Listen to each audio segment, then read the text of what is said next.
Live from Palm Springs, California.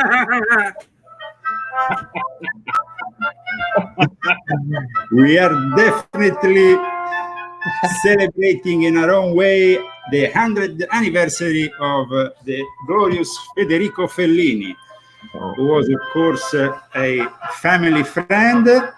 And this is the soundtrack by Nino Rota of his movie 8 Weeks and a Half, which was also a small part by my grandmother, who also resided in the film Rome. And it's with great pleasure that I am here again with the mighty Pew. And of course, we have from Jerusalem, Lowell. And then we have Roseanne Barr. And then we have from Detroit, John Barnwell. Hey, John, I heard that they're sending all the coronavirus Chinese at your house soon because the only airport which is accepting flights from China is in Detroit. So that's a good thing. And then we have Reverend David William Perry, the one and only openly gay priest. And of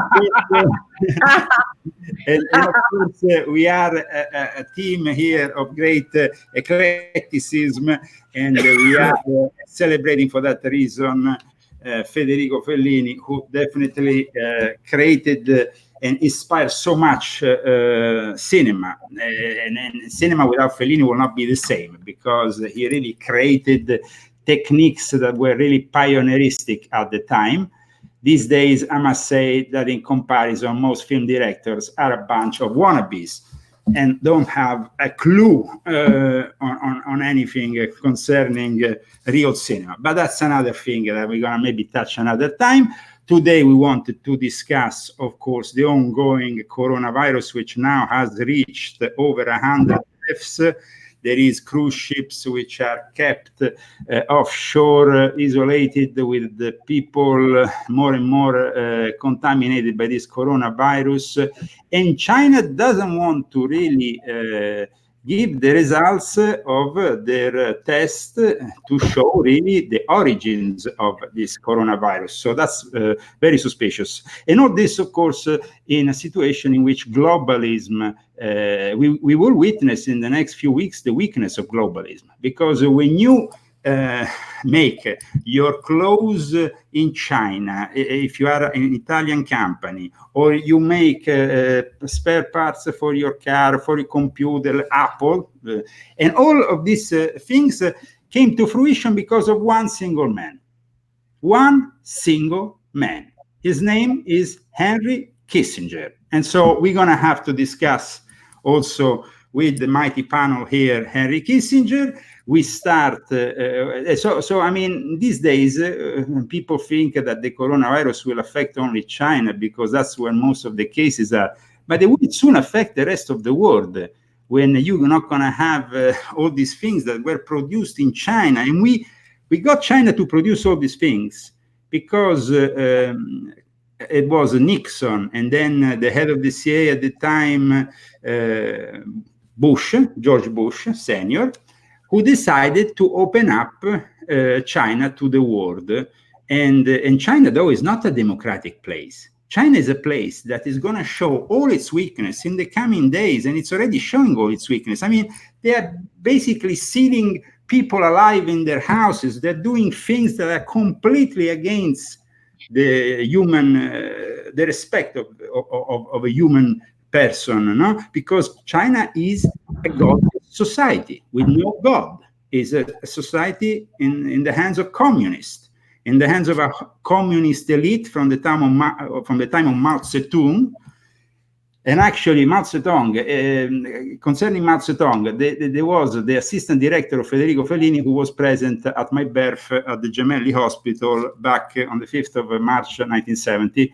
And when I was born, I actually looked a little bit Chinese. And so he said, geez, he looks like Mao Zedong. So that was my take. So guys, welcome, and let's start talking about what is happening, because the weakness of globalism is something that I would like to discuss. I mean, there is certain positive aspects about globalism, Roseanne, but we're gonna be seeing a lot of also weaknesses in the next few weeks when this whole China thing is gonna affect the rest of the planet. What's your take on it? Well, is that true? I'm not sure it's going to affect the rest of the planet. I'm not altogether sure about that. I don't know what's going to happen. It's terrifying to think that there's 100 people a day dying over there, and there's no infrastructure at all to treat them. The modern day miracle of socialized medicine, I suppose. It's a good lesson in that. But yeah, there's just people dying in the streets, and they have no treatment, and it's just horrifying. And the one that are actually brought to the facility, Roseanne, apparently they are left there without any food at times. So it's like maybe they have built in a record time these 2 hospitals, but then they don't have any food. They're not serving any food to these poor people who are there. So, I mean, what's the point? Let them starve? I mean, well, China has a great history of killing its own people for a long time. Unfortunately, and I mentioned at the beginning this figure who still is regarded as the biggest gatekeeper for China from everyone in the business. I mean, with Tim Cook had to go and discuss the latest business regarding parts in his computers and his iPhones. He called somebody I know and said, "Can I speak with Henry Kissinger?" Because Henry Kissinger is the gatekeeper of China. So what's your take on this Sabbatean Frankist / heretic Jew? Well, he is a mass murderer for sure. He's insane. And I guess he's just so diabolically genius that they can't, they can't look the other way from him. I don't know. I don't know how he is allowed to do anything. And, he also set up the PNAC too. So it seems like everything globalist does come out of him. Yes. Lowell, your take on Henry Kissinger. I'm sure that you will give us a scholarly approach on all his aspects. Voice, Lowell, you have to open the mic. Okay. Hi. Greetings to Leo and Roseanne, John, Reverend David William from the land of Israel, city of God, Jerusalem, hill of the priests, overlooking the Temple Mount, where we hope that the third and final Israelite temple of Jerusalem, as per Ezekiel 40 through 48, will soon be under reconstruction. And I want to start on a positive note before we get to the bad news, that it is now the 15th of Shvat, Tu B'Shvat, the new year for trees. Yay! And we're unusually, someone told me, we've been getting nonstop rainfall. There's also snow in Mount Hermon for about 2 months. And someone told me at the check that we're getting more rainfall in this time period than since the precipitation began to be recorded at the beginning of the 1800s. And that is very good for the land of Israel. I would ask, before I say something about Dr. Kissinger, and I learned well about him from my Jedi master, John Charles Lincoln Hulley, may I share with you some very bad news about China from a very reliable source. I wrote it down. His name is Dr. Paul Cottrell.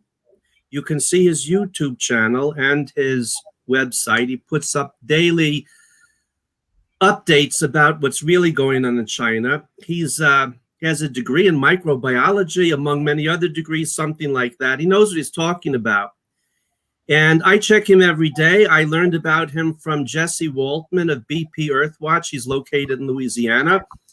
He's a scientist, and he's very good on saying what's going on inside the earth, around the earth, beams of energy from outer space. And I learned about Paul Cottrell from him. And I'm sorry to be the bearer of bad tidings. I think Dr. Cottrell knows what he's talking about. And this is what he said today. In his presentation on the coronavirus and increased SO2 over Wuhan. To say, what is SO2? We're about to find out in a moment what SO2 is and why that makes a difference. Quote, it echoes the Holocaust. There's a Holocaust-esque thing going on here, where there's totalitarianism, then it gets out of control, and there's mass amounts of death and burning of bodies.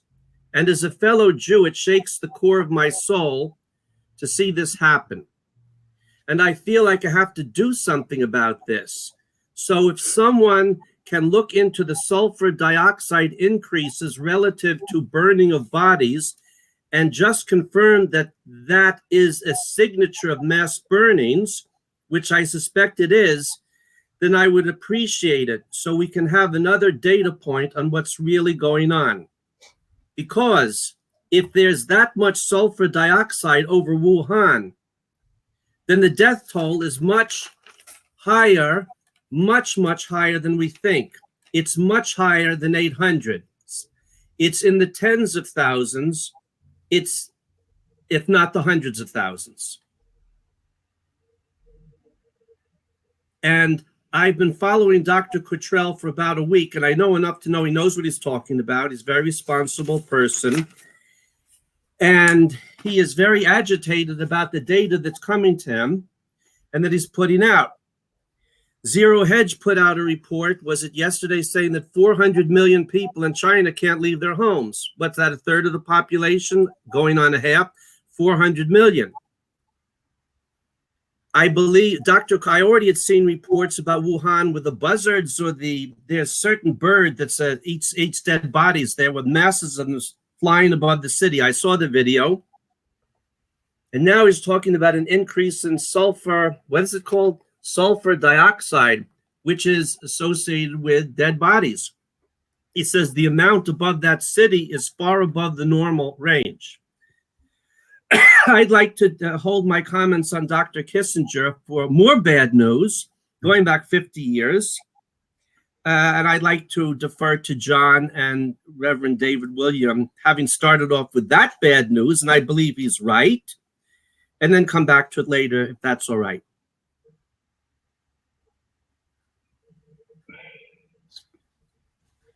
Fine with me. Thank you, Lowell. I will say now I'm going to mute my mic. No. It's very good that you mute your mic in case we have feedbacks. So, John, you also announced last week, like I did on this channel various times, that this is a man-made virus. Definitely the fact that China doesn't want to really be honest in communicating to us the research that they're doing starts to really point towards that direction. And they don't really want to give us information on which is the animal that is communicating this virus. I mean, there is been a lot of talk about bats, but also like Zero Hedge pointed out yesterday, bats can be inoculated with this man-made virus and become, of course, the transmitters of it. So that's also another point that confirms what you discussed last week, John. Well, hi, everybody. Hi. Yeah, this is always interesting because I get messages about subjects and then I get to find out what we're actually going to talk about. But basically, an important dimension to this whole story is what's come up as of late, and it's been shared by Alex and friends, the idea that it's essentially a race and gender-specific targeted bioweapon virus, essentially. So that it's targeted at Chinese men, basically, which is in keeping with the population figures in China. There's way too many men around and not enough wives to go around. So that's one demographic take that a Chinese bureaucrat could find this a very handy solution. These are the kind of things that we have to keep our eyes open, because with the development of the CRISPR technology, now they can edit genes. They can literally splice into genes and cause these types of manifestations. Now we know the coronavirus itself, it was patented some time ago, and it's a company that's tied in with the whole nexus of.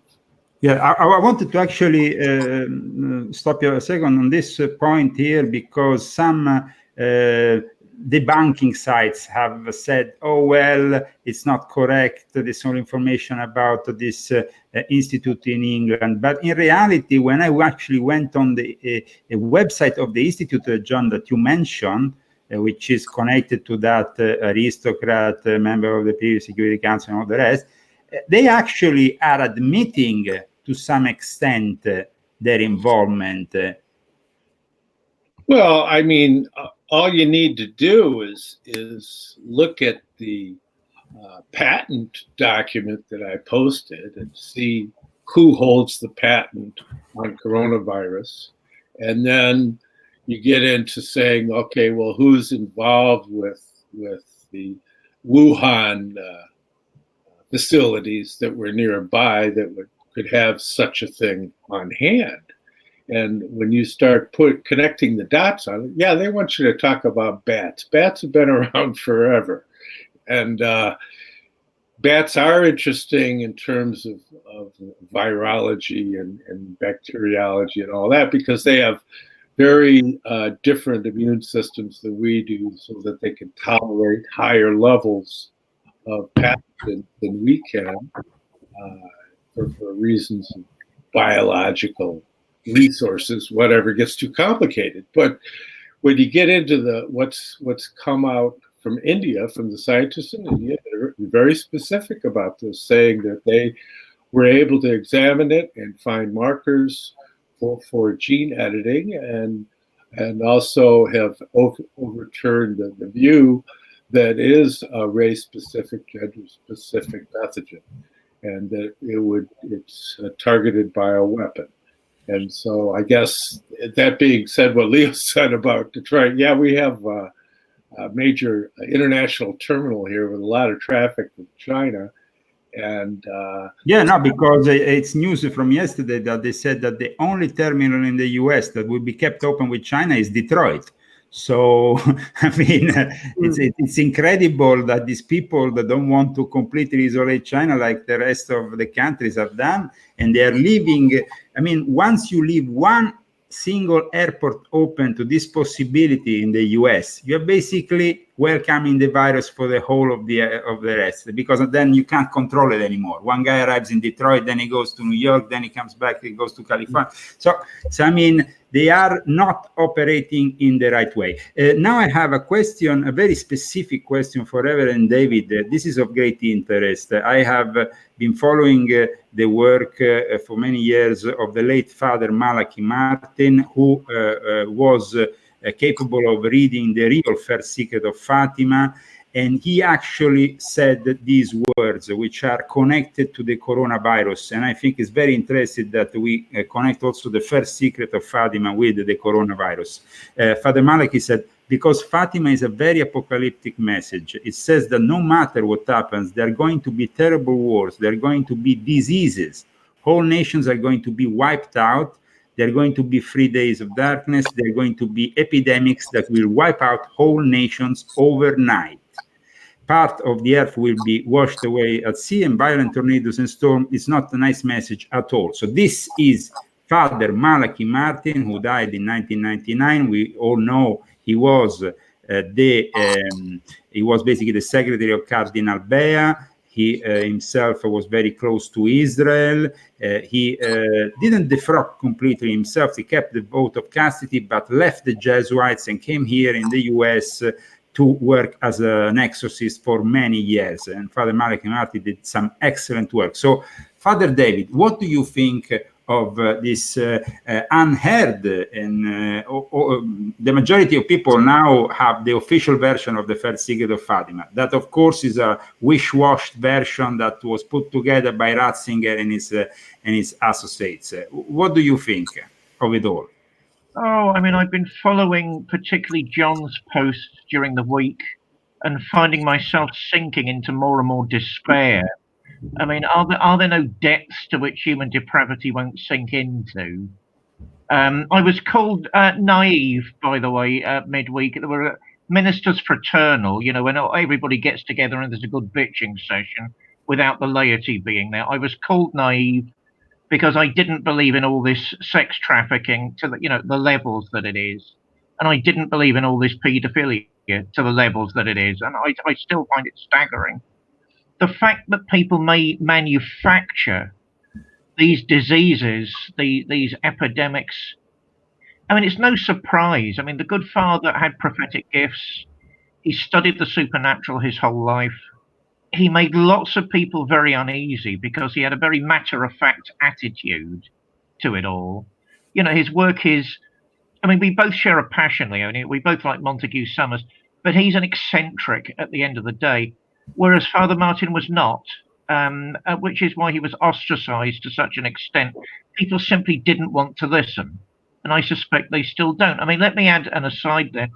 I was in Bishkek a couple of years ago, and talking to the Chinese chargé d'affaires. The Central Asians around me, the Kyrgyz, didn't want to talk to him, and it was just me and him, you know, nattering away because they're trying to revive the Silk Road, but they don't want human beings involved. So they're creating robotic trains that build each other and don't need human collaboration whatsoever. So all of the jobs the Central Asians thought were coming in their direction weren't, as they were proved utterly superfluous at this genuinely imperialistic move on the part of China. I went to forgive me for this long preamble.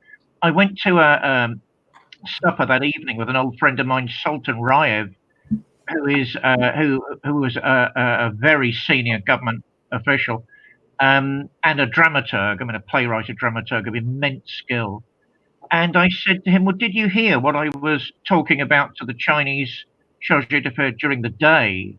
And he said, look, we're all people of the Abrahamic faith. We're all people that have a moral code, a moral outlook. If you say to a Central Asian soldier, go and shoot that guy through the head, he will do it, but he will know it is wrong. If you say that to a Chinese soldier, he will do it, but he will not know it is wrong. You know, I mean, the Central Asians aren't fools because and I'm not against the Chinese, and I'm not saying everyone's a monster in China. I am saying there are massive cultural distinctions of a type we tend to forget. And, you know, it frightened my dear beloved Central Asian brothers and sisters to such an extent, it made me listen a lot more carefully to what was being said around me. I think Father Martin probably was the best interpreter for the mysteries of Fatima as they're released into the public domain. I pray with every fibre of my being and heart that these are not the times he's referring to. But Leo, my dear brothers and my dear sister, I fear they are. And I would do next to anything to make sure they weren't, but I fear they are. You know, manufactured viruses, people not caring about a single thing in the world, targeting parts of the population, you know, gender active diseases with an ethnic, you know, an ethnic hunger. Is there no end to it all?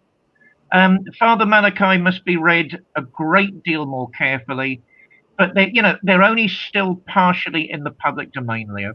All of those mysteries are still, to my mind, heavily under lock and key, and they really don't want to genuinely release the ins and outs of all of it, because the people I know in Vatican City would be horrified and terrified at, you know, what the implications would be. And for once, I 100% agree with them. You know, it's a row from beginning to end. But for once, I agree with them, Leo. Well, that's your point of view, of course. So we might not all agree. Definitely, unleashing panic upon the planet is not a great thing. So I understand your point of view, definitely. Roseanne, please give us your point of view on Father Malachi Martin's take on the third secret of Fatima. I like the last secret that says this will be the last pope. Well, that is, of course, an interpretation of one of course, of concerning not Malachi Martin, but Malachi, the prophecies of Malachi, which are, of course, much older and come from a guy who was Irish. No, John, you are Irish, you know very well. But I mean, they all track up.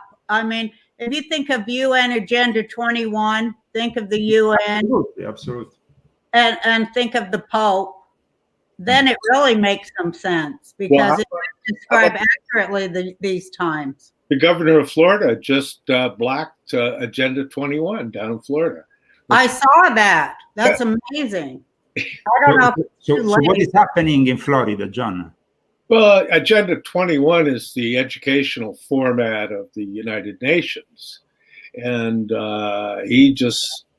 he wrote an executive order, a governor's executive order, stating that it was no longer a program within the state of Florida. So, boom, they're gone. And that's kind of like programming central, Agenda 21. It's taking education and getting you to think the way they want you to. Yeah, that's Common Core too, and they're kicking that out all over the country. Well, it's Common Core specifically that he targeted of the Agenda 21 program, but he's going in that direction. And you kind of wonder, are they really going to get rid of the Department of Education? You know, like is Betsy DeVos really going to do what she supposedly was supposed to do and get rid of the thing that was it's a creature. The education department is a creature of Jimmy Carter's administration. You know, it's tied in with Zbigniew Brzezinski and Kissinger and that whole crowd. And we could talk for hours on end. I mean, when Henry Kissinger first came to Washington, he was taken in. There's an article available about Kissinger on the magazine, anyways, the hippie magazine of all things. But in any event, he was told that because Kissinger was an expert in Russian affairs and all this stuff, and he had all these degrees, and he was told, well, okay, forget everything you know because it's basically wrong, and you're going to be here a while, and as you find out what's actually going on, you're going to get angry because you'll feel like a fool for you going around and talking to these people that they know and you didn't know, and they just would sit there and listen to you and nod, knowing that that's not actually what's going on. And it's basically to that effect. I'm paraphrasing greatly. But as he said, after a while, then, you know, you'll be like one of them, you know, it won't bother you anymore, and you just basically. I'm curious to know if Roseanne ever met Henry Kissinger. No, I have never met him. I was always afraid to meet him. I should have met him when I had the opportunity, but I was afraid to be around that because I think that matter jumps on you. Okay, so you were afraid of being contaminated by his evil in some way. That's an interesting take, you know, John. It's kind of esoteric, like evil can jump from person to person like a virus. It comes through the eyes. That's why maybe I think Tom Cruise doesn't want anybody on set to ever watch him in the eyes, apart from his Scientology fixations. He has this particular fixation. Nobody can watch him in the eyes. The eyes are a very powerful tool of transmission. Yeah, they are. That's why television and fake news and all the other stuff all the stuff we take in we digest through our eyes. And as they say, the eyes are the window to the soul. And that's because they're directly connected to the soul in Kabbalah. So you can take in through your eyes like poison.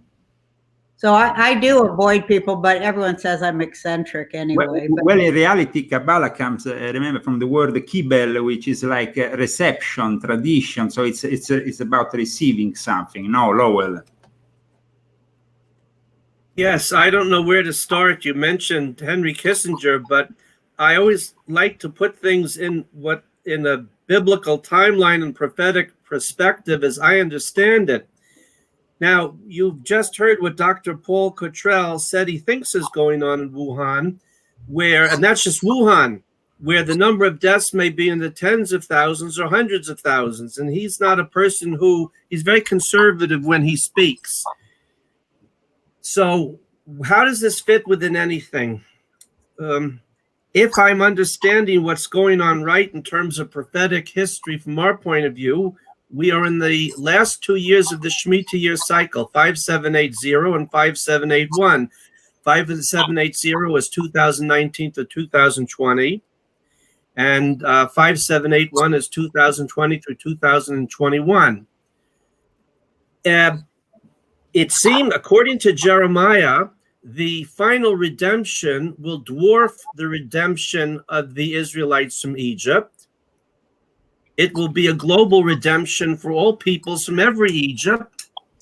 Well, I just went off here. And the plagues of the final redemption will dwarf the plagues of Egypt and will be global.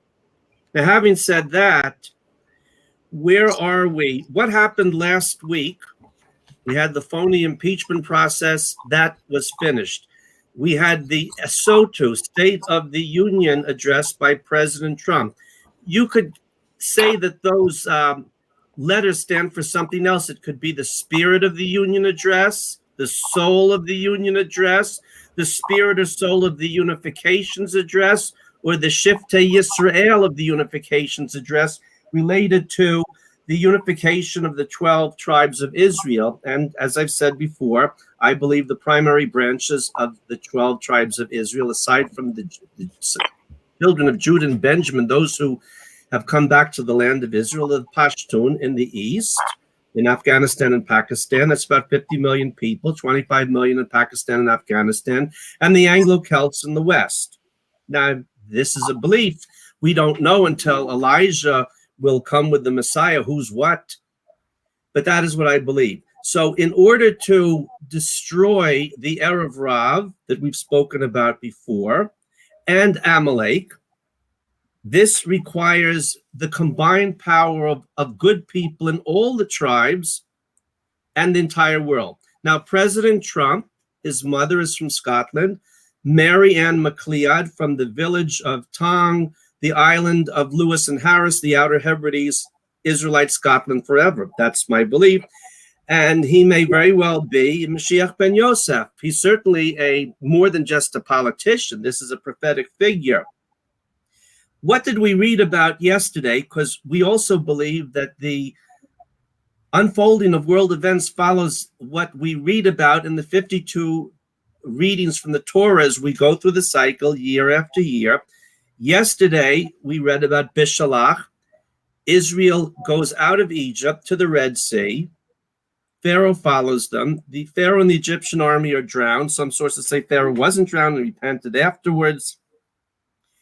And Miriam and Moses sing their song at the sea. What is the final words of Parshat Bishalach? In the end, Israel goes out and Amalek comes and attacks Israel. That's important to know who Amalek is. Isaac had two sons, Jacob and Esau. Jacob had a son named Judah, another one named Joseph. So the grandsons of Isaac are Judah and Joseph, from whom come Mashiach ben Yosef and Mashiach ben David, the primary princes representing the two branches of the 12 tribes. Who's Amalek? He's also part of the family. He is the grandson of Esau through Eliphaz. He's the great-grandson of Isaac. So there's a real connection there genetically, physically, and spiritually. Most people think the Nazis regarded Jews as Untermenschen. They did not. They had a special name for Jews, the Gegenrasse, the anti-race. As powerful as we are, but representing the opposite side of the coin, is absolutely right. The Amalekites represent Satan, his fallen angels and demons, and everything horrible you can possibly think of, and they're smart as hell, and correctly regarded the Jews in part or whole as the Gagan race, the anti-race, which had to be totally destroyed in a final solution. So what are the last words of the Parsha from yesterday? Because today's Sunday. That Amalek comes and attacks Israel. And it says, Joshua, it's very short, verse 17, chapter 17, verses 13 through 16. And Joshua discomfited Amalek and his people with the edge of the sword, but didn't destroy them totally, as Saul also didn't. So what does God say to Moses, which applies right now? And the Lord said to Moses, write this for memorial in the book and rehearse it in the ears of Joshua, for I will utterly blot out the remembrance of Amalek from under heaven. And Moses built an altar and called the name of it Adonai Nisi. And he said, and it's a very strange verse, there's a hand, Yad al-Kesed, there's a hand on the throne of God. The Lord will have war with Amalek from generation to generation. There's a further verse in Deuteronomy where Moses says, when God has given you rest from all your enemies round about, you'll go and you'll wipe them off the face of the earth and from the heavens. That's exactly where we are now. President Trump and the Patriots, he secured the throne in Washington after 3 years. He's fought off all his enemies. Now a person could say, well, let's move on. No, that's where the fun begins. That's where you don't say, okay, it's fine. Leave them alone. Hillary's an old lady. She's an old lady. Well, so was Jezebel and Natalia. She's an evil old lady. This is the time where President Trump and the Patriots, Roseanne said the rats have sharp teeth. The Patriots have sharper teeth because the Patriots are dragons, not rats. Big claws and sharp teeth. They have money, they have weapons, and they have supersonic brains. And the role of the Patriots now, all the Patriots all over the world, in every country, is to gather together and blot out the memory of Amalek and the Erev Rav from under the heaven. Don't let anyone go, like Elijah with the priests of Baal, let not one escape. That means they get arrested, they better put on trial, and they get sentenced, gets executed, whatever it is. If you want to be charitable, you can say shaming people in public is worse than being put to death because you have a living death when you're alive. That's one way of looking at it. Either way, anyone involved with theft, murder, and rape, violating the Noahide covenant laws, no one escapes. Hold on, Lee, I got one thing to say. Lowell, I actually want to point out before I forget, because we always talk about Jewish grandmothers, but Nancy Pelosi, the daughter, said on Fox that she acted in a typical way of the Italian grandmother. Now, there has been a lot of people in Italy very upset about this comparison with Italian grandmothers tearing things apart and getting pissed off. Okay, maybe it happens at times, but to my knowledge, Nancy Pelosi is simply an insane individual driven by some demons. Nancy Pelosi is demonically possessed. Yeah. As is Hillary, as is Adam Schiff. As Roseanne says, look at their eyes. These people are demonically possessed, and they may have very little free will left. They become like the golems. No disrespect to the golem of Prague. Now, this is what I want to conclude with about President Trump. When he got into office, he started from the bottom up to lift up the economy. He went right for people, blacks, Hispanics, and others who don't have fancy college degrees, which don't mean anything anymore anyway, and brought back the factories and put them back to work because ain't Kemach, ain't Torah. If people didn't have food, clothes, a little place to live, and a paycheck coming in, you can't talk about spirituality. That's right. But now, and this is my concluding remark, having secured the throne after 3 years of fighting off these monsters, in taking out the bad guys, are going to start from the top down. When it came to lifting up the widows, orphans, the poor, the stranger, the humiliated, the degraded, the deplorables, putting them back to work, he started from the bottom up. But now he's not going to go after like they've done for years. Oh, you stole the candy bar from the Macola. You smoke a little marijuana, put you in jail for 20 years. He's start from the top up with the public faces, such as we know and those behind them, the bigger boys, such as George Soros and the Rockefellers and the Rothschild, and as Roseanne said, the bigger boys over there, the gnomes of Zurich in Switzerland. So to conclude my devar tour is, no one escapes, and they know it. That's why they've gone to releasing their Amalekite Andromeda strain, their doomsday weapon. If we're going, everybody's going. They won't succeed, but they may take a good chunk of the planet with them. It's the communist Chinese Chernobyl. I'm not the first one to say that, but I think I'm the first one to make up the Amalekite Andromeda strain. That's the novel by Michael Crichton about this virus that can kill off the world. And there's a great book and movie. I saw it many years ago. He's no longer alive. I have other comments, but I'll hold them till later. That's where we are in the prophetic agenda now, with Purim coming up and Passover coming up in these years. These are the final plagues of the final redemption. And this is the final ultimate. When they had in January 20th, the Wannsee conference under Reinhard Obergruppenführer Reinhard Heydrich said, that's it. We're going to wipe out the Jews of Europe. You know what? We're going to return the courtesy next 2 years. And if it's not finished by the end of this Shemitah year cycle, give us another 7. And again, you can run to New Zealand and your Nazi UFO bases in, assuming they exist in Antarctica. We're going to find you everywhere in those Nazi centers in northern Argentina where Hitler went to, because nobody escapes. That's it. I've said enough.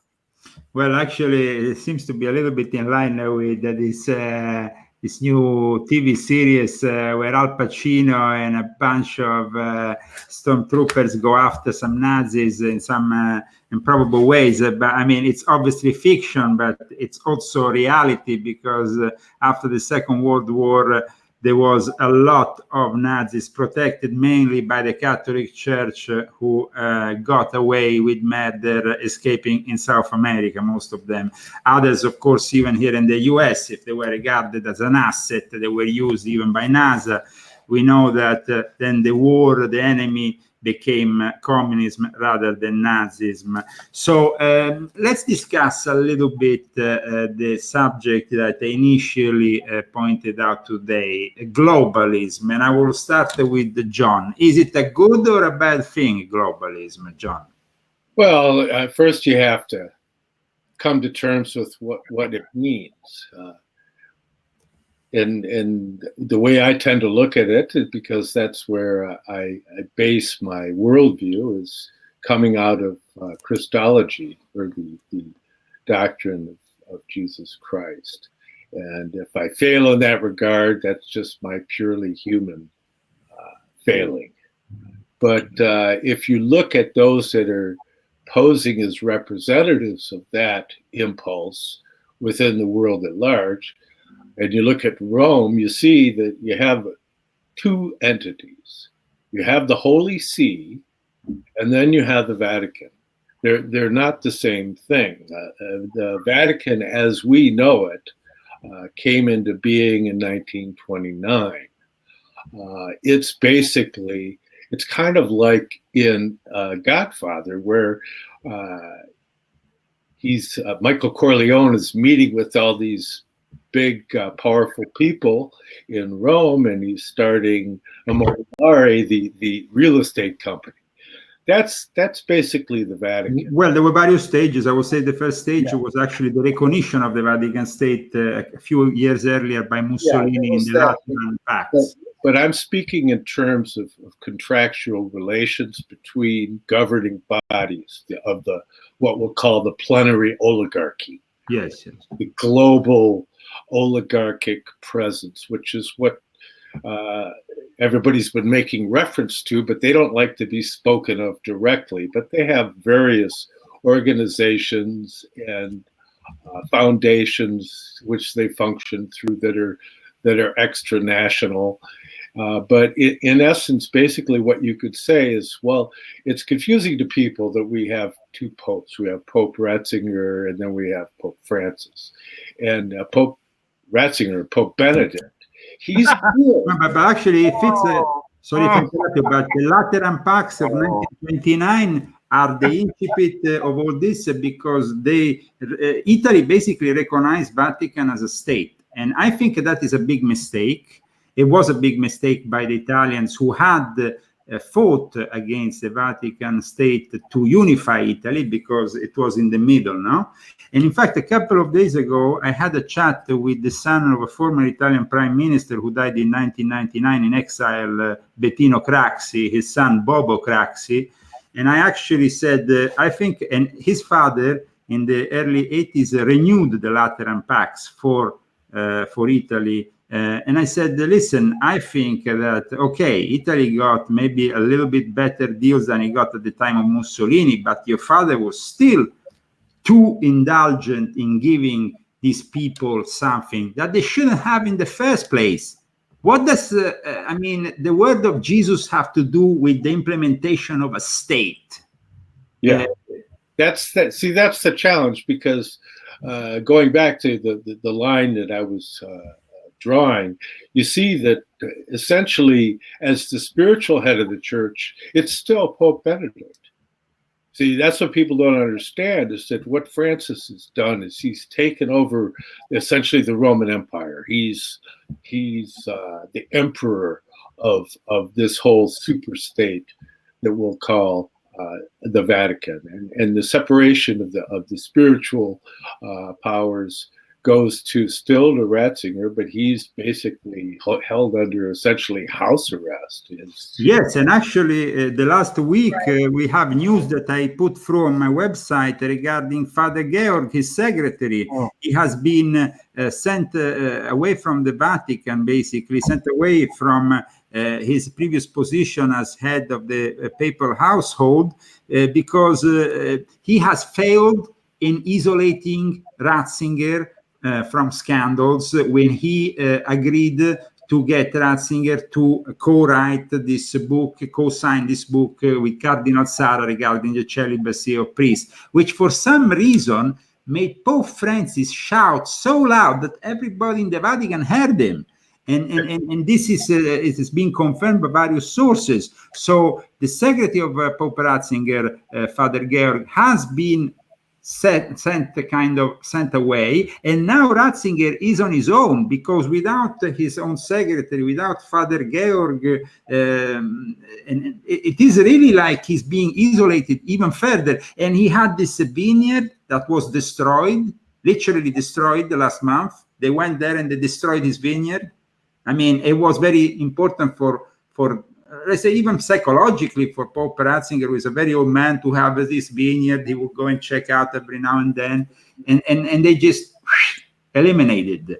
So there is a real war here between two popes, but we know that Pope Francis is a Jesuit. We know that he might not be really the real Pope in charge, like you said, John, no? The real Pope in charge when it comes down to the actual tradition, for the tradition, is still Pope Ratzinger.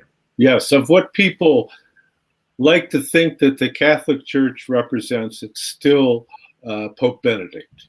He's the spiritual head of the church, and the temporal head is Pope Francis, with fulfilling the Jesuit takeover of the administrative realm, and that's when you get into the corporatism, and then that's where you really see that, because as far as contracts within the United States, we're always served under their relationship to the Holy See, and then to have the Vatican as a temporal entity asserting itself in this domain and attempting to wrest control over the assets of the Holy See, which and John, let me interrupt you, because this week I published on my website the news that went all over the world with the confirmation that Pope Francis is a liberal Freemason.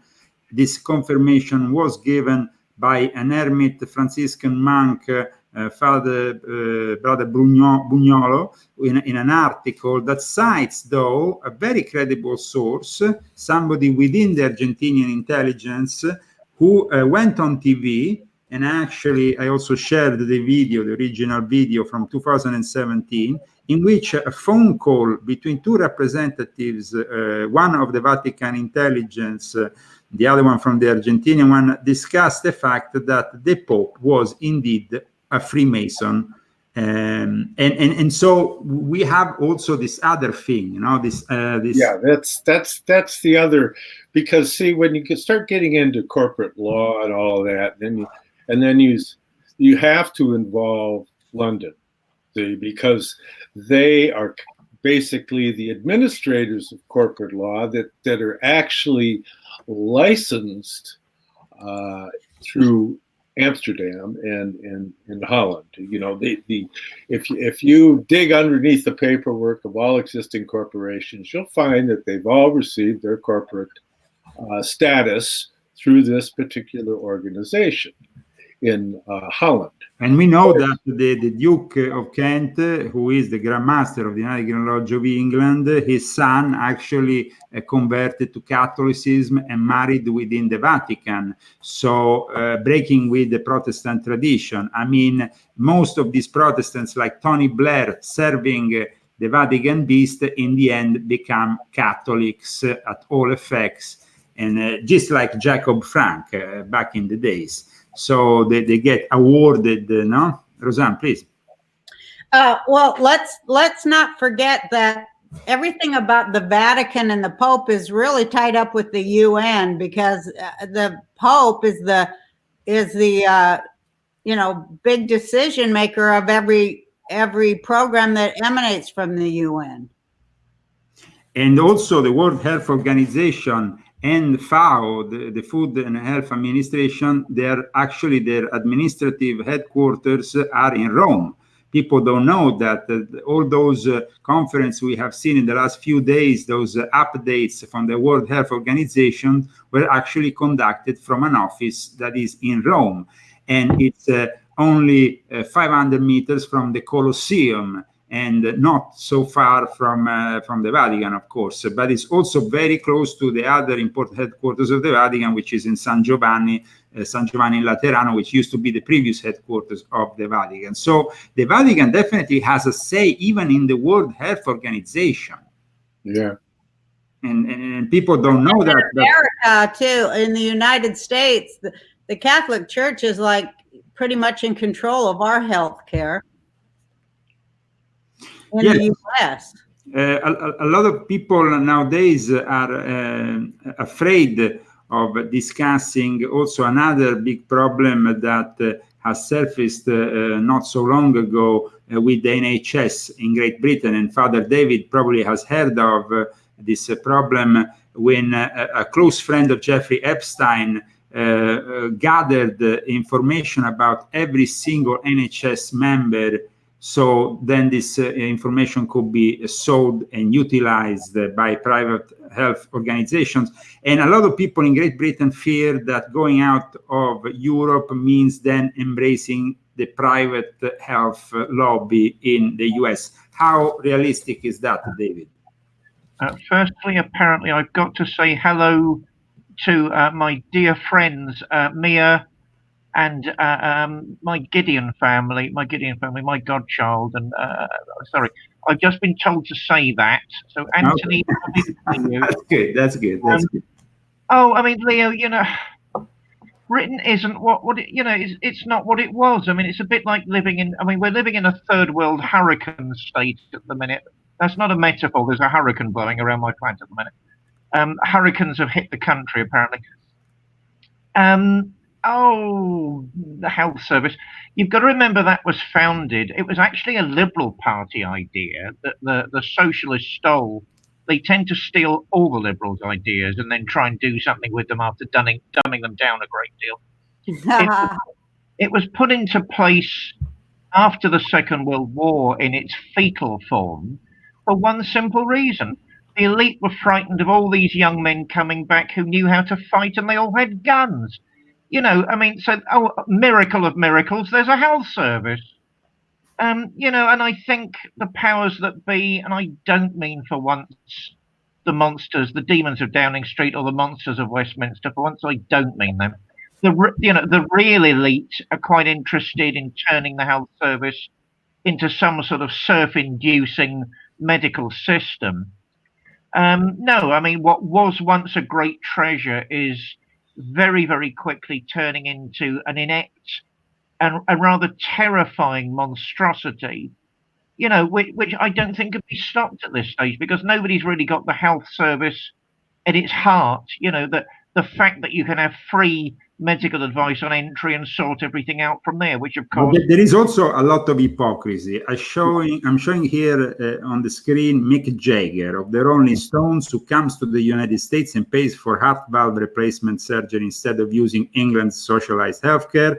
He then goes on tour attacking the president of the US and lecturing about how we all need socialist healthcare system. So is this whole thing working or not working? It seems like there is a lot of hypocrisy, though, at work. Oh, I mean, you know, if I had the money, I'd be on private healthcare. You know, I mean, what they did was, and not really Margaret Thatcher. She was so complex as a person. You know, it was people. I mean, the Thatcher legacy, to my mind, is like a shot across the bows of later governments, saying this far and no further. Otherwise, you know, it's not British if we go any further. What becomes revolutionized and capitalized, and I don't mean that as a pejorative, you know, actually all of a sudden aims towards the third world, which is happening here at the minute. You know, there was I can't remember offhand, there was a Tory think tank in the 80s which used to fox me no end. Why are they studying Latin American economic systems? What have they got to teach Great Britain? I think there's the Pew needs to discuss that at some point, who they were, what their makeup was, and what they were up to. And they were up to a lot of pedophilia in the Conservative Party. Yeah. Oh, look, I don't, God, in case I get arrested, you know, we all know who they are, and half of them ended up in Brussels anyway, and the other half got knighthoods. I mean, you know, no, the health. Yes. Well, I'm going to say another thing that's controversial. Oh God, it's a week of reminiscing. Am I becoming an old cleric? Heavens above! You know, when I was a boy, what the BBC said was gospel. You knew it would say the truth, and everybody listened to it because it said the truth. I can't think of one person I know that would say that now. So, you know, I mean, the BBC is just a phenomenon to itself, but the health service is a sinking treasure, and it's falling apart. It's been increasingly politicized, and it isn't what it was. And Mick Jagger ought to be ashamed of himself, because that's just total hypocrisy. But, you know, it's now two systems in one, Leo. Yeah. If you really need something done quickly, go on to the private side of healthcare, and if you don't, just get in the queue, and you know, with any luck, you won't die in it. So that's the British health service now, not what it was. Not what it was. Roseanne, thank you, David. And Roseanne, here in the US, we have been saying for months that we should really get down to discuss more serious topics than impeachment. And one of the more serious topics, which actually the price of pharmaceutical drugs. Isn't that the case here, Roseanne? We need to lower it because it's still too high. Yeah, we need a working healthcare system in America that, you know, cuts out, you know, that isn't like just a giveaway to insurance companies. That's why it costs so much.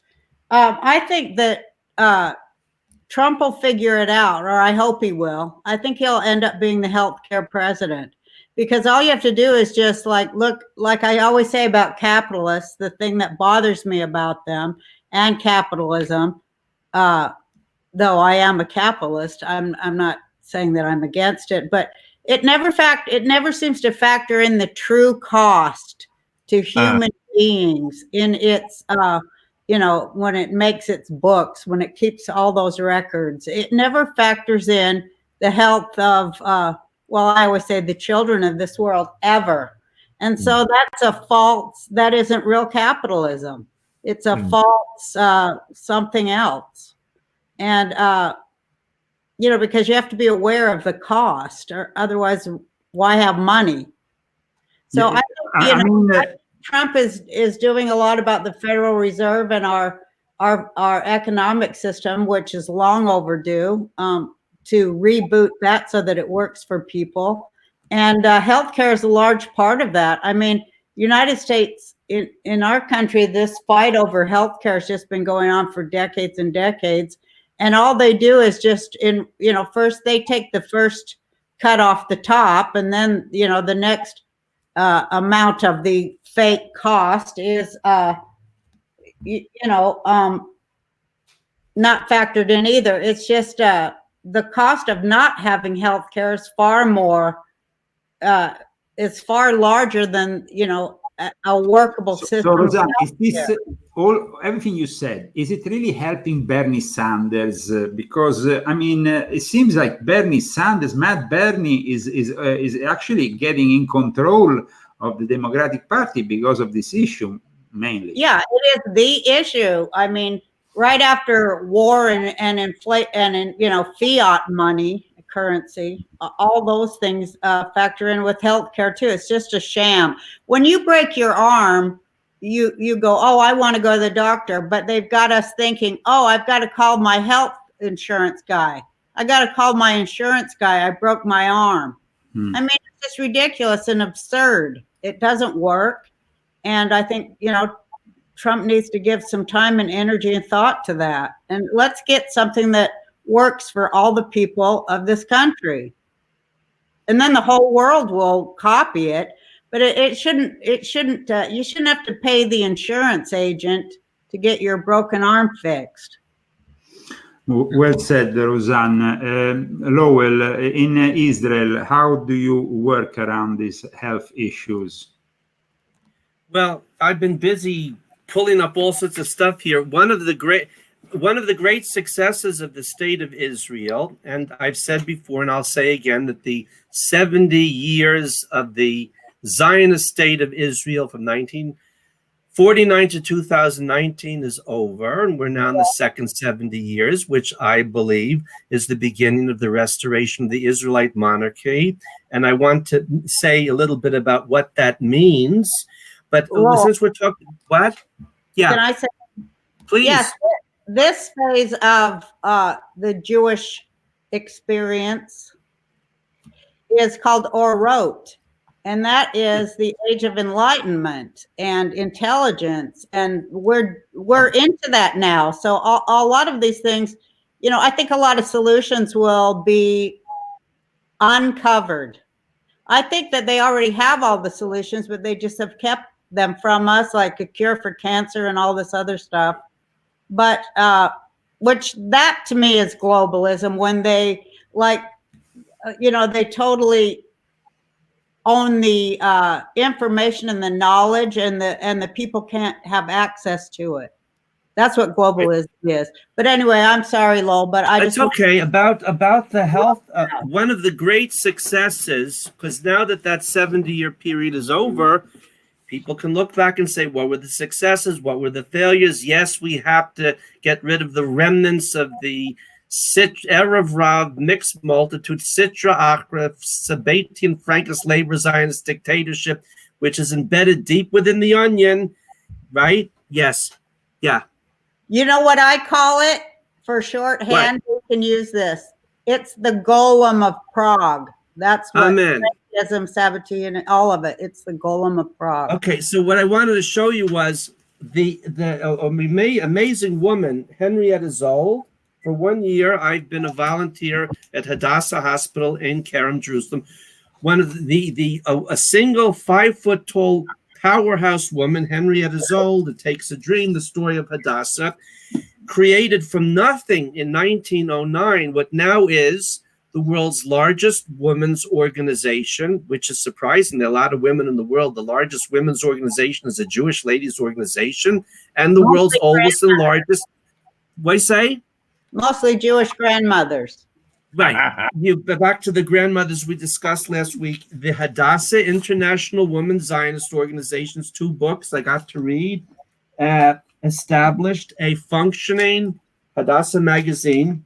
One of the infrastructure for the modern state of Israel's healthcare system was created by Jewish ladies and grandmas having I don't have a piece of paper to tear up here. I wanted to play with a piece of paper so I could mimic Nancy Pelosi tearing up. I don't find it. Oh, so this is a great success. When Ben Gurion established the state, at the beginning, there are now 5 healthcare plans. Every citizen, Jew, Arab, whoever, you must by law, I think even if you're on a tourist visa, you must be a member of a health plan. They're very reasonable for our whole family. What I pay $100 a month. Now, of course, it's best not to get sick anywhere. And it's best not to have rare diseases that need the world's greatest specialist. But definitely $100 a month with Lowell is a great, it's a great price. I mean, it's affordable at least. Right. This is the whole point. Now, the Israel's hospitals have not kept pace with the size of the population, but people come from medical tourism from all over the Arab and Muslim world. Yeah. They come from Gaza too, so the Palestinians, in effect, avail themselves to the Israeli healthcare system. One of the first things I was told by the head nurse, they put me in the oncology clinic. She said when I first arrived, she said, "Why doesn't anyone talk about the children who come from Gaza here?" And I said, "It's very simple, because most of the members of the foreign press, aside from the fact that they're uneducated and stupid, don't like Jews in Israel and don't want to talk about it. They just want to pay kids to throw rocks and say, oh, we had an incident." And some of them are thrown out for that. So the health system is filled with thousands and thousands of Arab nurses and doctors and orderlies. I have never heard even a single case anyone claimed that an Arab started screaming Allahu Akbar and started massacring Jews. It never happened. I never even heard a false claim, nor have I heard, well, Jewish doctors poisoned Arabs. They work together. The patients are together. And whenever someone gets fresh with me about Israel, I just send them a link to Connor. Who's that comedian? Connor O'Brien? Is an American, what's his name? Conan O'Brien. I think he's very funny. And he goes to visit a hospital Israel set up on the Golan where Syrians come across the border for treatment. And that pretty much shuts them up, because when someone puts up an obnoxious tweet to me, I use their tweet as my Bama platform to throw my stuff back at them. So they know the more they respond with their vague statements, I just put up links to fact. They don't like giving me that, and the conversation usually ends pretty quickly because they don't want people to know that. One of the primary reasons for the Jew hatred of the leaders of the Arab dictatorship is they don't want the people to look and see how much better life is for Arabs in Israel. So they've been throwing this at the Jews for 70 years because they can't provide anything. The Arab and Muslim world is a disaster, not including the Central Asian ethnic Turkic Sunni Muslim majority countries. They're different. But they have a problem. So they have to keep, as one, don't want to go into it too much, but an Egyptian, when I was visiting my father at the Hebrew home in 2013 in the summer, I would stop at a bagel place on the way there in Riverdale and have my coffee and bagel and cream cheese for $1.50, a special deal. So there was an American kid with a baseball cap on backwards and the torn jeans and all that. And he said to me, I'm Egyptian. My parents are from Egypt. I said, okay.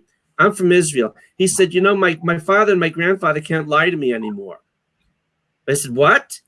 He said, they can't lie to us anymore. We all have smartphones and we can see that things are better in Israel than in the shit buckets that our families come from.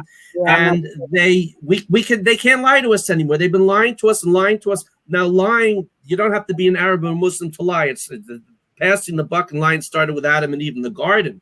But in Arab and Muslim culture, the level and the degree of make-believe and fantasy is something that I think is far greater than certainly in Western countries. People lie there too, of course.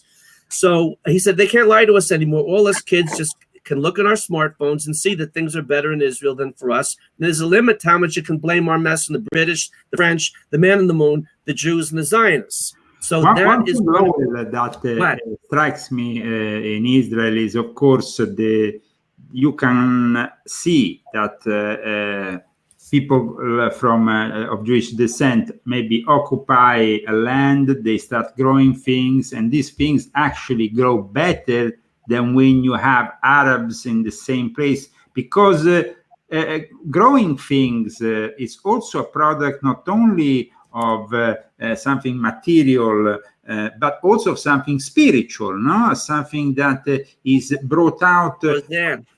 Yes, Roseanne.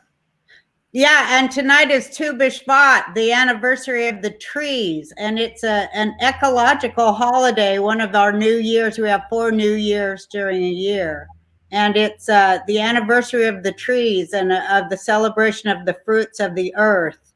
And, you know, also it's the time where people, we talked about the temple, the people brought their best fruits to the temple for charity. Our country then, Israel, Judea, it was based on, you don't want to say charity because you hate that word, but, you know, giving, taking care of, you know, the community.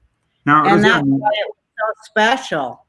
Roseanne, And so tonight is a big holiday, so it's going to be I great. completely agree with the fact that definitely Judaism has retained that spiritual and mystical force that in a way affects the physical world. And John, you are, of course, close to Rudolf Steiner. You are close to somebody who came from a Rosicrucian Gnostic Christian perspective. And in this perspective, there was also healing that the Rosicrucians have always held as very important, healing through the use of certain plants, healing through the use of certain words, and healing through also the use even of certain letters of the alphabet that, of course, the Kabbalists know very well how to use. So how much of the work of Rudolf Steiner was dedicated to actually healing people?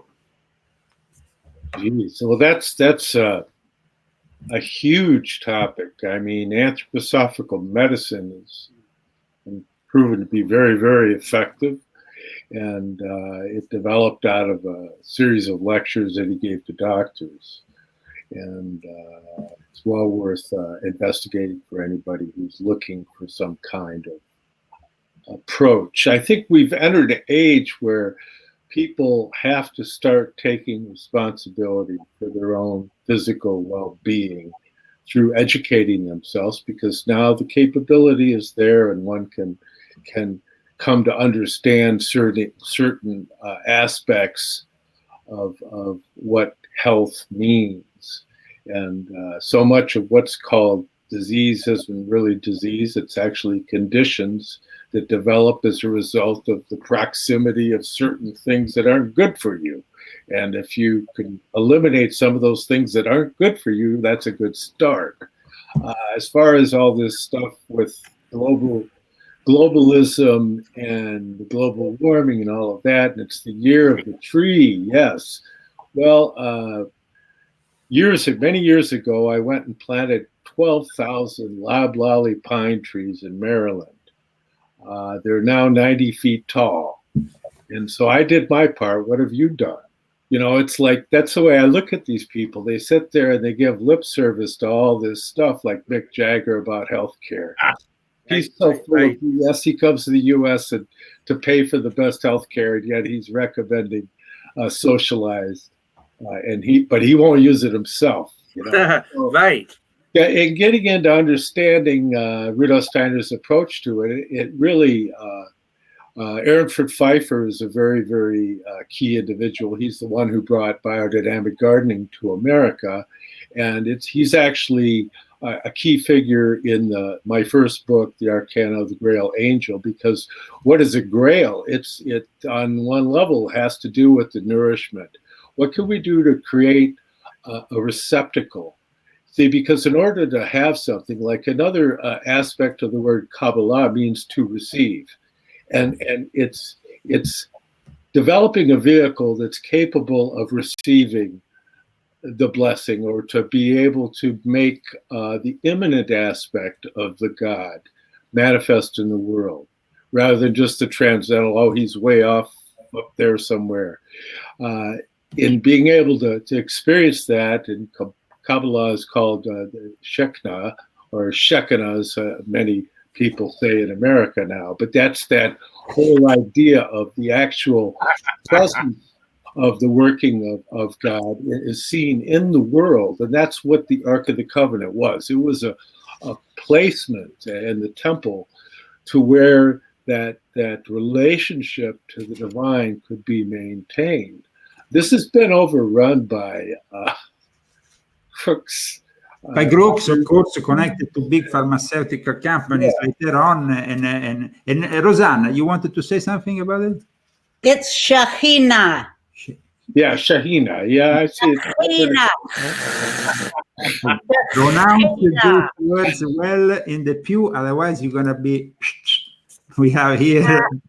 No, but it is about. It's. I like this deep subject. Yeah, a lot of times when you say things properly, people don't know what you're talking about. I know. Now, in the Sefer Yetzirah, we divide the air, water, and flame, of course, Aleph, Mem, and Shin, no? And so it's like there is this division, and now is the time, what time are we living now, you think? Let's make this question first to you, Rosanna. What kind of time are we living? Are we living in the time of Aleph, Mem, or Shin? Well, I have to say the most important letter that created this world is Tet. And I think I like that letter, but I also like Aleph. We're probably in Aleph, you know, Alpha and Omega. We're back to Alpha.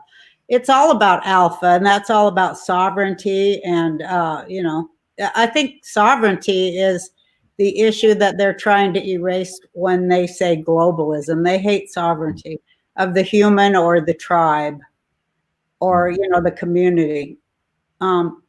We're living in the age of Orot. That's what this incarnation, this next, I guess 70 years, right, Lowell? It is Orot, which means, and we all are familiar with it, dark to light. It's so amazing to see the whole Q movement and how it just aligns with everything I've studied my whole life. It's funny how things work, but they do begin with an idea, don't they? And an inspired idea if we're lucky and if we know how to receive it. Yeah, this is dark to light in every aspect, and especially for the human machine, the human being, to turn our own internal darkness to light. That's what it's about. So, and it's also, Kabbalah is also called becoming God. You know, connecting to, because we are the sparks of God. Now this brings me. So we elevate those sparks and we become more and more connected to our source. Now, the other day, Rosanna, the Pope said that God is not a magician, that we shouldn't expect anything magical from him, that he's not a magician, and that we need to have a different view of what God can do for us. So this goes a little bit against what the Pope said. We know that this Pope is, of course, giving a perspective is absolutely materialistic of God. Yeah. And without wanting to criticize too much what he said, but it seems to me that God is, of course, maybe not a magician in the literal sense, but he has the force. No, John, you want to speak first? Or it reminds me of Obama saying, "Oh, well, what does President Trump have? A magic wand? He's going to." Yeah, but in fact, the next thing that Pope Francis said, he actually said it. He says he's not a magician. He doesn't have a magical wand. So here we are, you know, with minimizing God. Now, I saw that in the comment board, we have all our viewers writing things. As usual, they're always asking for the same question. And so this time I want to put it through once again, the real name of God. So I know that in the past we have had it once again. It's a question that, what is the real name of God? Let's start with Lowell. I have to unmute my mic. Yeah. Well, I really don't know much about the Kabbalah and the Zohar like Roseanne and John and you. I've been learning a little bit about it the last 3 years since Roseanne got me signed up with the Daily Zohar report. I can only say what I know. And I also didn't grow up religiously observant. I didn't grow up learning the Talmud.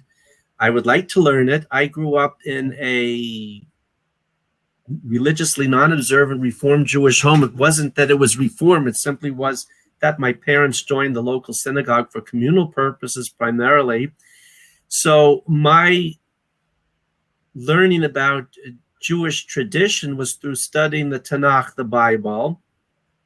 And the way we people on the spectrum do is once we get fascinated by something, whether it's paper clips or bubble gum, I just go over it over and over and over again, and then in the Hebrew, and then in the English, and then with the commentators. There are many names of God in the Bible related to different aspects of what he is and what he does. So there's no one name for him. Okay. One of the things God says to Moses is, by the name I'm revealing myself to you, I did not yet reveal myself to Abraham, Isaac, and Jacob.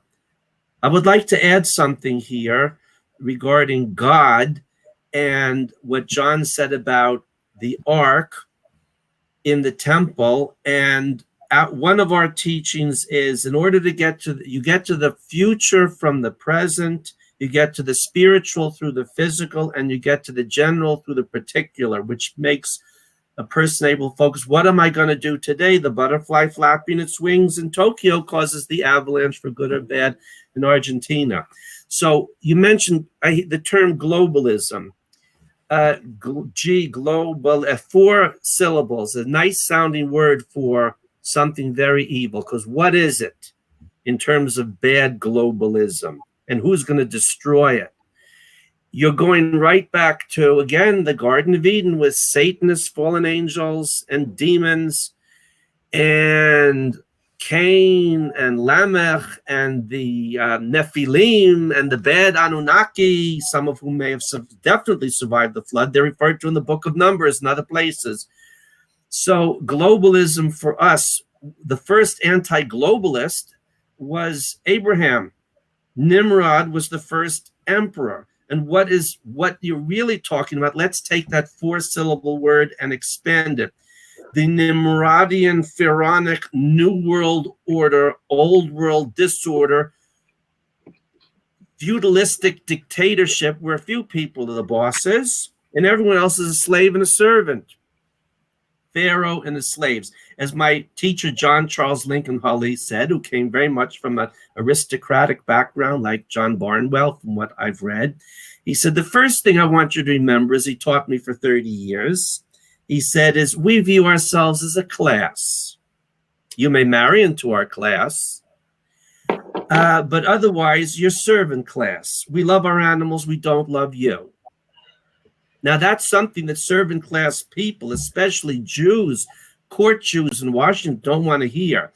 You're hired help in the Goy's restaurant, whether you're the busboy or the head waiter, whether you're Hudson and upstairs, downstairs, or what was her name? The star of it, who plays the maid.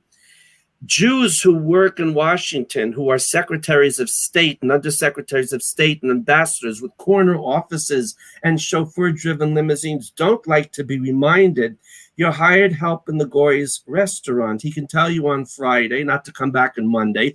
He may decide you know too many things you shouldn't. You should have a heart attack, an accident, or die of cancer or fall out your window. Moral, don't work for the mob. So that's the way, that's the globalist system. Now, what did Abraham represent? Abraham, Isaac, Jacob, and down through the 12 sons and Ben Yosef and Ben David. Small farms, small businesses, small government. That's the Israelite model. And who's going to lead this global revolution against the Erev Rav and Amalek and uproot it to bring the Malchut Shemayim, the kingdom of God, for every person on this earth?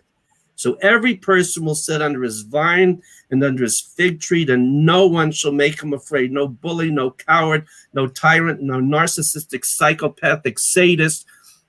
That's who's going to do that? the king of Israel when he sits on his throne again. Some of you believe, if you're not amillennial or post-millennial Christians, that Jesus is coming back. What is he going to do?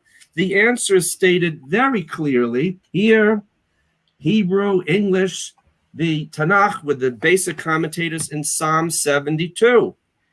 This is a psalm about what does the ideal king do. Concerning Solomon, let's just read the first three sentences. Concerning Solomon, O God, give your judgments to a king and your righteousness to a king's son. May he judge your people justly and your poor people with justice. May the mountains bear peace for the people and the hills through righteousness. May he judge the poor of the people. May he save the children of the needy and crush the oppressor. And crush the oppressor.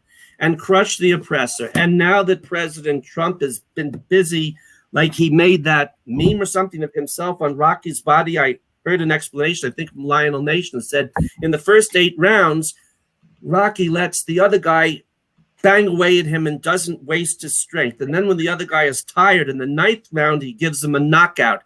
That's what President Trump and the Patriots are now getting ready to do to the bad guys in New York and Washington and London and wherever they may be, including Tel Aviv. Because we don't have an enormous amount of time and I want to stay on subject, I wanted to ask Roseanne, of course, the same question. What is the name of God for you? Yeah, I wanted to say that. This is really an amazing subject, and I'll just talk for a couple minutes. The name of God is unpronounceable except for one day of the year.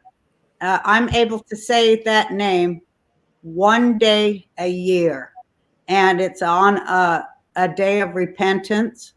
It's a holy day, and the name of God is unpronounceable.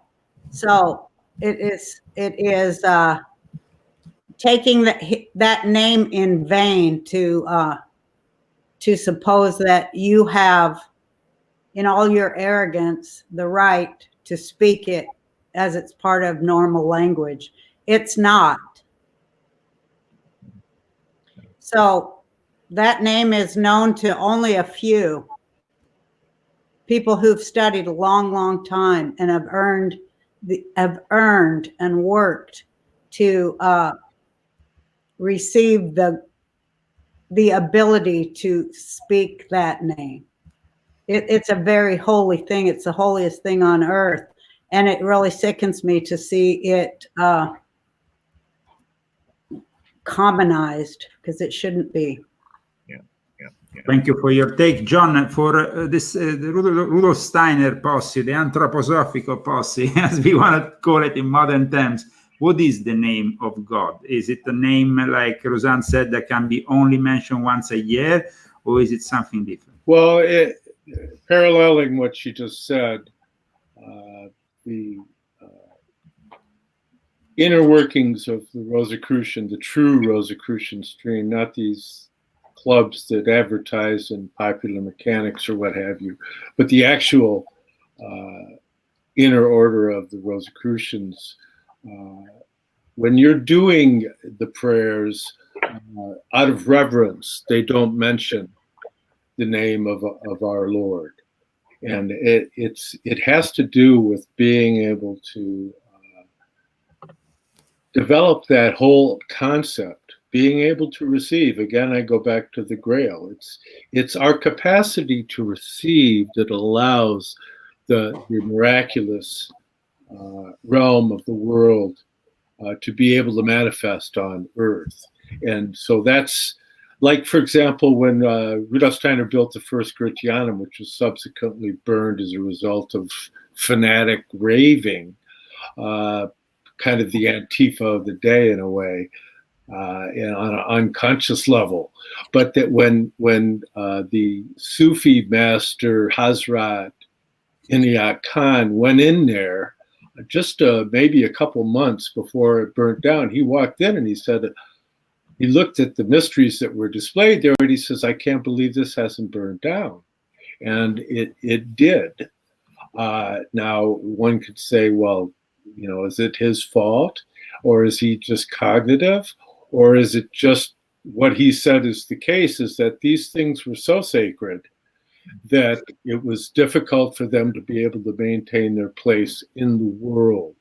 And so in understanding the Rosicrucian stream, it's understanding that the Logos incarnated into Jesus of Nazareth at the baptism and entered into earth evolution, and he's already here. And the idea that he would have to come again would be basically a negation of that actual turning point of time, the incarnation and the crucifixion event. And so consequently, and out of respect to all other traditions, as Jesus said, we have other flocks. And so we're all seeing through a glass darkly. We all have pieces to this puzzle. And as Lowell and Reverend David and Roseanne and Leo, we've all concurred previously that it's not what your theories are, it's what you do upon which a judgment comes to you. And so anything that we can come up with as a creative impulse is all a part of this great mosaic we call humankind. Thank you, John, for your take. Before we go to you, Rosanna, Father David, of course, on his take on the name of God. Well, I mean, at this point, I've got to be a priest and remember my calling. The name of God is Christ Jesus. What is that? I am who I am. What is that? I am. You know, Christ Jesus is the fulfillment of the divine prophecy given us by the glory of Israel for a Christian. You know, how does it all fit together? I don't know. It's a mystery. But the point is, I know it does all fit together. Let me say a few other things, Leo. I think sometimes people suspect I'm the mole in this show, the socialist. Well, I'm not a mole. I'm not a mole. I don't know if any of you know. I mean, I can't remember. You know, I'm actually a libertarian, but I'm a left-leaning libertarian for one reason. I think the left raise issues sometimes that we need to talk about. Not that means I'm going to suddenly wave my dust cup and tell Definitely, David, you are the only one of the pew who is allowed to go and give talks in TEDx, because I don't think any of us will even go close to them, because you know they will probably view us as the Antichrist. Go on. I needed to say that because a few odd things are said to me. Also, globalist. Yes, I am a globalist. I'm a globalist because Jesus Christ will one day return, the Messiah will return, and we will all be under the reign of righteousness and truth. So I'm not this type of globalist, I'm that type of globalist. You know, one day the King of Israel will reign in our hearts and our minds, and we'll all be in a better place. So there we are. In terms of in the name of God, I mean, right, this is where, I'm in the process of probably transferring my clergy credentials to another church. But, you know, this is where the old Catholic, I suppose, remember, old Catholic is not Roman Catholic. This is where it manifests. Aquinas, who can doubt Thomas Aquinas, the ox of learning, you know, the archetype of teachers of theology throughout the ages, the very embodiment of the theological discourse. What is God? God is his attributes. God is beauty. God is truth. God is love.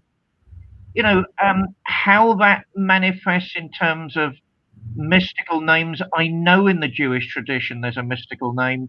I know it should only pronounce, I thought it was once a year by the chief rabbi. I believe certain clerics were allowed to be in the vicinity, and I hope I'm one of them one day when all of that comes back.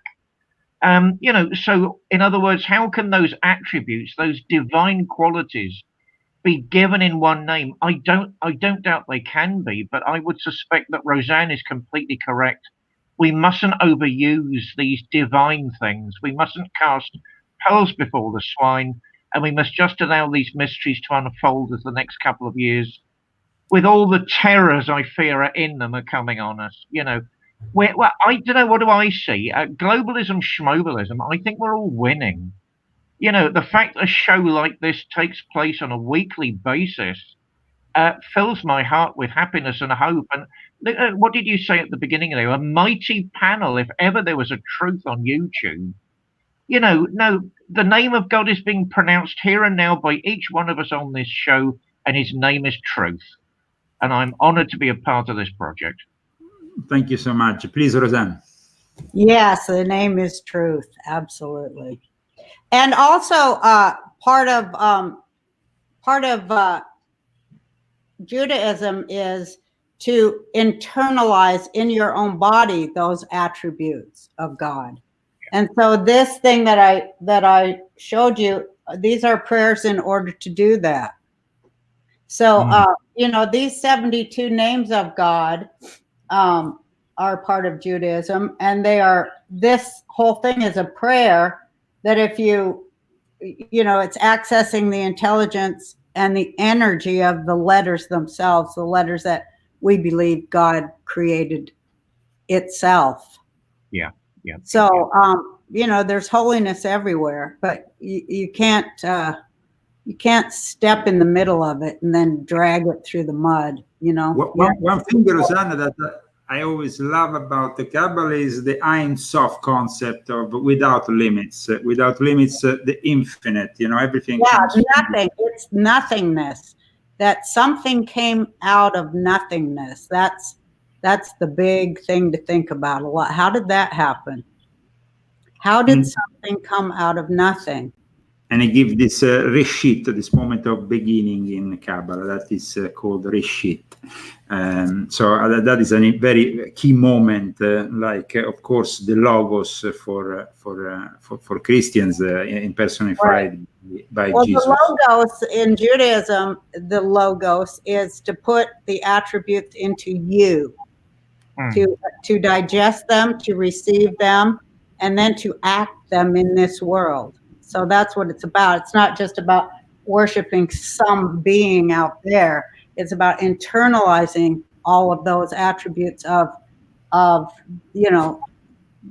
where we come from, our source. Yeah. Digesting and containing source. And that's what's missing. That is what's missing in every religion, I have to say. Before I forget today, because we are a global program that goes around the world and everybody follows us from all corners of the world, that this is a book by a friend of mine, just published in Russia. His name is Vladimir Chenko, Hildebrand of Brantau. It's a very interesting book that actually gives us a very unusual perspective, a Russian perspective on President Trump. And it contains a study of the secret mechanism of American politics under a Russian point of view, examines also, though, Trump's messianism in the religious components of American history. And it includes fragments of a book called The Last President by Ingersoll Lockwood that actually John commented then with a mail to me in private, and I think probably to the rest of the crew. Tell us more about it, John. Excuse me. Yeah, the Ingersoll book. That's an interesting turn of the century, last century item, so it's more than 100 years ago. The Russians seem to connect it to President Trump. They seem to think that this book is somehow prophetic of Trump's work. Yeah, they're saying that. And there was also that one children's book, the Baron Trump book that was out quite a few years ago, and so that people are looking at this. There's also, for that matter, this Sonora Air Club of the late 1800s, the airships, and the drawings from there where they have the airship and it has Trump drawn on the side of an airship, and then people are wondering, is that prophetic? There's a lot of things that you could look at, and I think the important thing to think is that people, in keeping with what we're saying, we have to become worthy vehicles of this experience that we're having, okay?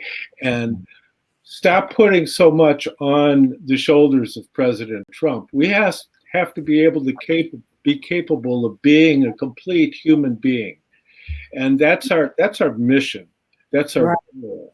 And Rudolf Steiner described it as the spirits of freedom and love. And see, the problem with this globalist thing is it's not loving and there's no freedom involved.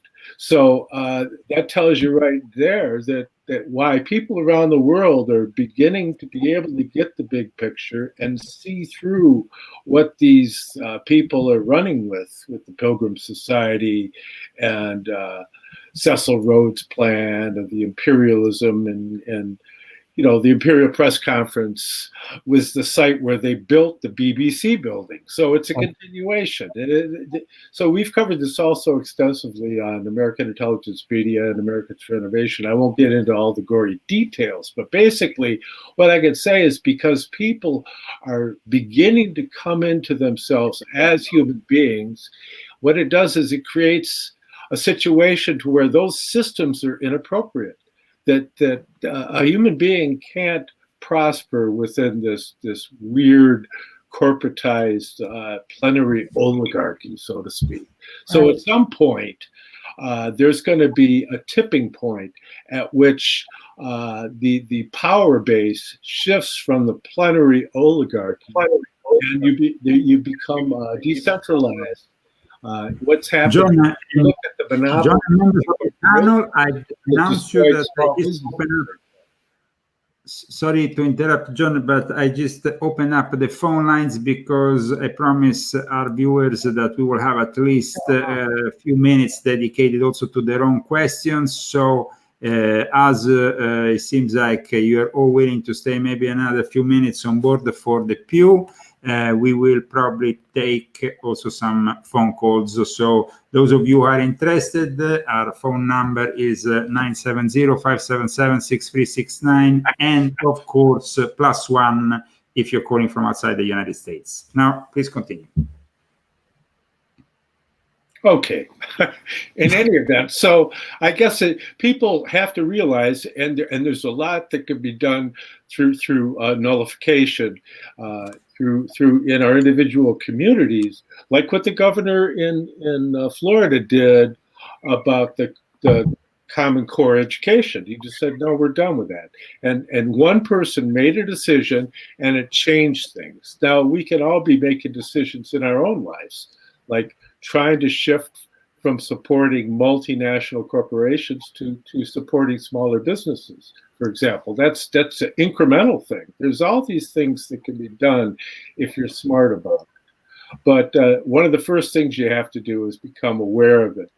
You know, be aware that, yes, we had the Union in 1776, which led to the Federation in 1776, but most people have never heard of the Confederation of States in 1781. And that's the one they don't want you to know about. So that's your assignment. I want you folks to go out there and figure out what I just said. No, it's very well put together because we are facing an enemy that not many people understand really fully. And today we are giving a different take on this enemy, which is globalism. So I'm glad that we have touched maybe on the most unusual aspects. Please, Roseanne. I heard it said that globalism is a race to the bottom. And I like that a lot. It's like, and that's slavery. Yeah. Globalism is a race to reinstitute slavery, an entire slave class in every country, you know, that does the unpaid slave. But it seems to me, Roseanne, that nowadays slavery for the elite is not essential like it was back in the days. They needed the actual physical capacity. Nowadays, like David said, they're substituting manpower with robotic power. So in the end, now they can probably eliminate, even in China, part of the population with a virus because they know that they will have the robots doing the same job. However, there is most of mankind that in a few decades will also face, because of globalism and the increase of robotics in our society, they will face probably a very dim future. Don't you think so, Roseanne? Well, it could go that way, but it could go the other way too. Like I always say, put them in a virtual reality cascade, you know. in front of their Facebook and the other things, they will be deactivated from reality into another reality. And while everything in the material world is done for them by these robots, it sounds really terrible. It could go that way, but like I always say, it only requires a change of mind to see what is available to us in terms of technology and intelligence and information and truth, what's available to the people. It could go a completely different way. And I think this time it will, because, I think that the message of Or wrote is not this time,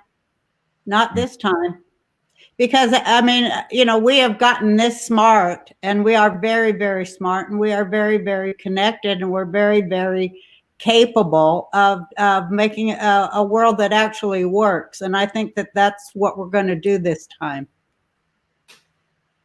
Thank you for that take. And of course, we are at the last minutes of our show, and we would like also to give some shameless promotion to all the members of the Pew on their various books.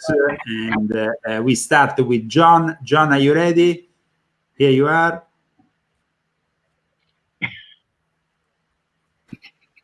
As ready as I'll ever be. Oh, that's the name of that one. Here they are, they're books. Anyways, my books are available on eBay. John Barnwell, The Arcana of the Grail Angel and The Arcana of Light on the Path. And also there's paypal.me/John Barnwell 888 that's available if people want to contribute towards deepening my studies of this peculiar dilemma that we seem to find ourselves. But it's in hopes that by developing a larger picture is what I try to do within my books, and then you can contextualize what we're going through within great cycles of history, so that the 72, for example, is 1 degree precession of the equinox. That's the cycle of the ages that everybody talks about when they're talking about this is the age of Aquarius and all that kind of stuff. I used to hang out with the people from Hair, the cast of Hair, Jerome Ragni and all those people. So this is the dawning of the age of Aquarius. Well, we're not quite there yet. We got a ways to go yet, but it's glimmerings of moving into the future. But the thing that we can't sacrifice to achieve these goals is our freedom. Because if we give up our freedom, all is lost. And that's specifically what they're trying to target, these Washingtonian oligarch types. They want to take away our freedoms because then they can finally have us as debt slaves. They already have us essentially contractually, although we can opt out of the contract. But it's my hope that through developing a larger view, as I like what's developed in my books, that we're better equipped to be able to deal with this and end up with a wholesome result. And remember, Jesus' kingdom is not of this world. That the prince of this world is down here, and he's running the Tower of Babel. Pretty much in charge. And of course, I would like to remind the book I published last year, and the back cover with the symbol of the World Health Organization, almost prophetic, I would say. Though the last page is also dedicated to me holding this symbol, which of course is a symbol that is also the symbol of Mercury, the messenger of the gods. So that is another take on the caduceus. Father David, your book on Swedenborg, and of course, your time for shameless promotion. Gosh, I've got to get used to shameless promotion. I know everybody thinks I am, but I'm not. Mount Athos inside me. I'm an essayist, effectively.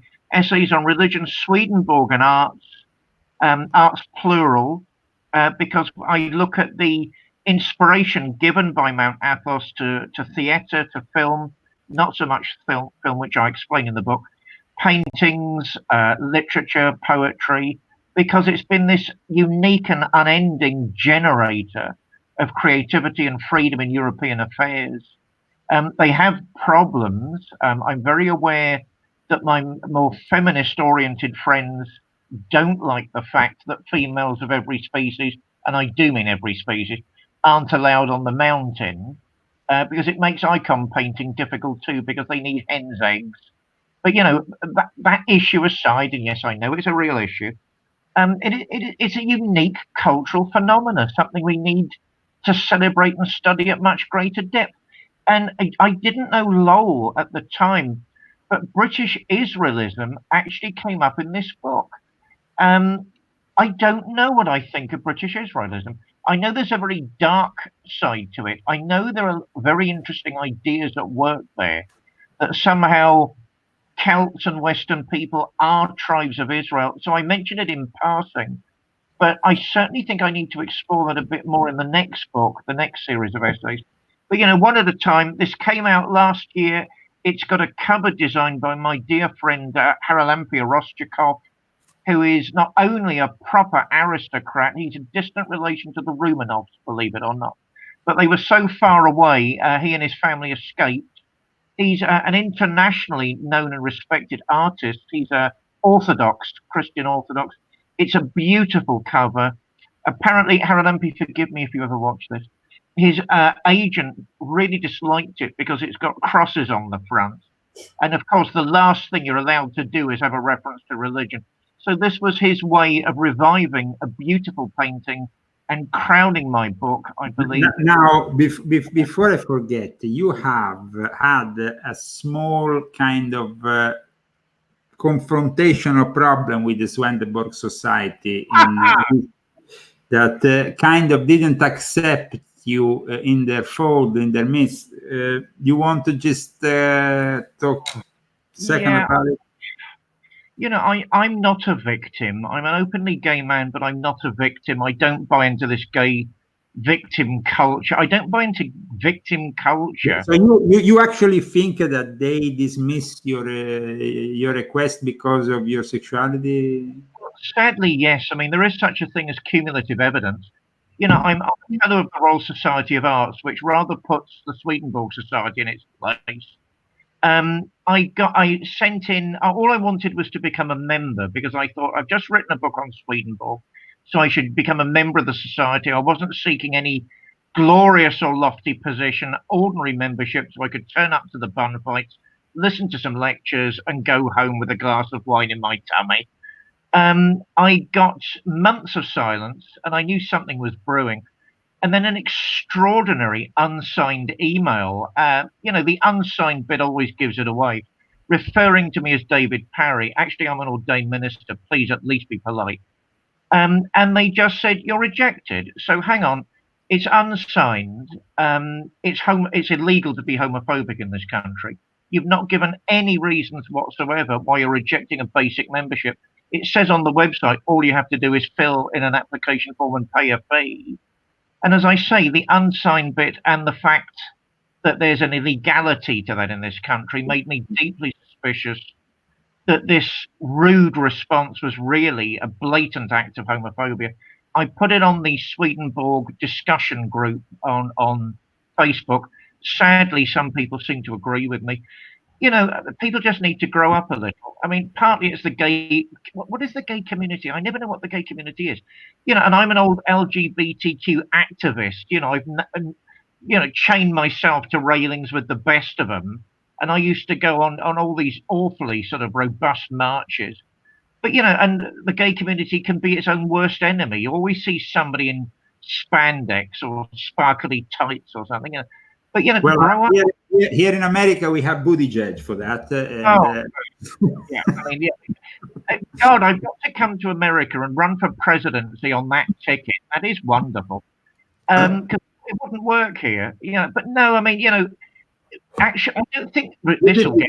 The thing is, David, I think that, like you said, they are their own worst enemy, because when Buttigieg is giving so much importance to his own sexuality and kissing his boyfriend and all that, over all the rest, I mean, they're instrumentalizing the homosexual side of things. No, so it's not right. So thank you so much for pointing that out. Lowell, you have also a book, of course, before we go to Roseanne. And this book is also an interesting book because it talks about the Quran. And so you have a take that is unusual on the holy book of the Muslims. Yes. Before I get to my book, the theme of freedom and what we mean by freedom within law, not freedom from law, is a theme that runs through the work of every person participating in the pew, Our Lady Roseanne, and the Knights of Our Lady Roseanne's table, Sir Leo, Sir John, Sir David, and myself. But what do we mean by freedom? I wrote out, it's too long for me to read all of it, the speech that Prime Minister Churchill gave on Tuesday, June 18th, 1940, to the House of Commons in the Parliament of the United Kingdom before the complete fall of France. And he said, if we can stand up to him, he means Hitler, all Europe may be free, and the life of the world may move forward into broad sunlit uplands. And then he comes to the killer, which is what's right on the table now, what's going on with China and the battle that is being fought all over the world. But if we fail, then the whole world, including the United States, including all that we have known and care for, will sink into the abyss of a new dark age, made more sinister and perhaps more protracted by the lights of perverted science. And that's what we're seeing with this bioweapon, the Amalekite Andromeda strain, the communist Chinese Chernobyl, the coronavirus, which was engineered to exterminate, as far as I can tell, Han Chinese, because in China you have about 200 different tribes, clans, and families. And then Churchill concludes, let us therefore brace ourselves to our duties. And so, as John said, everybody has to do what he can do at his level, in his position, do something. And so bear ourselves that if the British Empire and its Commonwealth last for 1,000 years, men will still say this was their finest hour. Now, note about British Israel and what John and David said. The lost tribes are who they are, and they will be reunited, the 12 tribes of Jacob, Israel. My problem with the Pilgrim Society and the British Israel movement of the late 1900s and Ruskin and Cecil Rhodes was their idea of British Israel was to go back to the worst aspects of the ruling classes in the kingdom of Judea and the kingdom of Israel and say, wow, that's great. Think of who we can oppress, exploit, and abuse. We'll go to our clubs and they can be our servants. And when we're tired of them, we'll use them for target practice, like the Greeks did with slaves, and it's still done today. That's my problem with them. When the real king comes to sit on the throne of Israel, this is Don Corleone with a kippah and paranormal powers far beyond remote viewing of any of the little unintelligence agencies. John wants to say something. Yeah, over on the side here, people are wondering, when I was making reference to the age of Aquarius, ages in the precession of the equinox are 2,160 years, and the age of Pisces began at 1413, so you add 2160 to that, you get 3573. Actually, it's 74 because there is no year zero in the computation. So 35, 73, 74, rounded there is the beginning of the age of Aquarius. But it takes rotation of the Venus pentagram that brings it. So it takes a while for an age to come to fruition. It's around the middle period of an age when it becomes the dominant impulse. Although there are seedings happening at this time that are leading toward that particular cycle. Please, David, do you want to add something to it? Oh, just very quickly, I really would love us to discuss British Israelism. and those trends on the show. I think that would be so interesting. And if we could get to the Golem of Prague, I mean, it was one of the things we were thinking of this week. That is such a telling story. Yeah, I mean, it itself needs really a specific episode, I think. Yeah, I mean, these issues run so deep. These topics are so deep. I think that would be a mind-blowing show. Absolutely. So let's do it for next week. Roseanne, what you have to shamelessly promote this week? Well, this is my third book, and you can get all my books on Amazon, I guess. This one is called Roseanarchy, and I'm really proud of it, and I think it's really a good book because it offers new kind of structures to rebuild the world, starting with core humanity, your core humanity, you. And especially I like this one chapter because this one explains everything in the whole world. And it's called The Real Big Super Duper Perverse Reverse Secret. You know, because I wrote this after everybody was talking about The Secret. You know, that book, The Secret? Yes. So I kind of challenged all the provincial thinking of our time in here, which was a lot of fun. And also I said before that it's about how to kill Satan. And Wow. It has great chapters like Gethsemane. And but this is another really good chapter, Exorcism, Becoming One. Exercising the entire concept of duality. Wow. Trees. And how do we, you know, how we can do that. So and it has a lot of esoteric elements, this book, Roseanne. Yeah, that's why it didn't sell. Even though I it didn't sell. Yeah, I went on Oprah, and this is about Kabbalah, and it's called True Tales of 10 Turning Spheres. Wow. And you know, because that's the world we're living in, is 10 intersecting spheres of belief and behavior. So I just hope everybody will read this book because I think it's important stuff. Here's a great chapter on pig politics. And this is based on my own trying to control the pigs overrunning my small farm. And I realized a lot of stuff about pigs. So, okay, you have an Orwellian element here, close to the Animal Farm, it seems. Yeah, I love that. It's kind of my own take on Animal Farm. But what I've, you know, so I wish people would get this book, and because it's got a lot of really good ideas in it, and I think that it will challenge you and the way you think. Here's a great chapter, What is a Jew? And here's a great one, Eat, Pray, Love, and Conjure Satan. Wow. Because I think that's what a lot of people are doing. And when you're talking about slaves, though, let me just add one horrifying thing about slavery. They don't just want slaves to do their work. Slaves are actually food. We're Soylent Green, and that's no shit. Soylent Green. Well, that's a really an ominous warning, especially when they say that corned beef in Africa these days is coming from China. And so we terminate another glorious episode of The Pew. Queen's Wave. Where's our prayer? Of course. The prayer. Ladies and gentlemen, let's start with Our Lady Roseanne Barr, and then, of course, the closing prayer from our very only Reverend David. Please, Roseanne.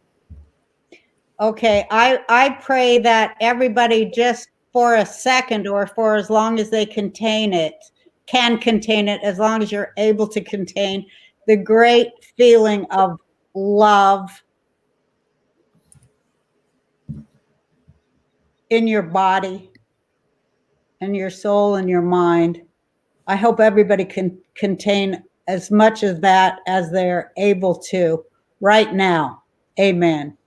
Amen to that. Please, David. Amen. It is my sincerest prayer that everybody watching this show and everyone involved in this show finds the kingdom of God in their heart and their mind in the weeks ahead, and that all will be revealed in the years as the years go by in the light of truth, justice, and freedom. May the Christ, the Messiah, come to this earth again. Amen. Amen. And thank you so much, all of you, for tuning in. And of course, to all our panel for making this show always extraordinary with extraordinary knowledge. We are definitely the very unusual side of the web here on the Pew. So tune in also next week for another glorious episode. From Roseanne, from John, from David, and from Lowell. Shalom. Shalom. Shalom.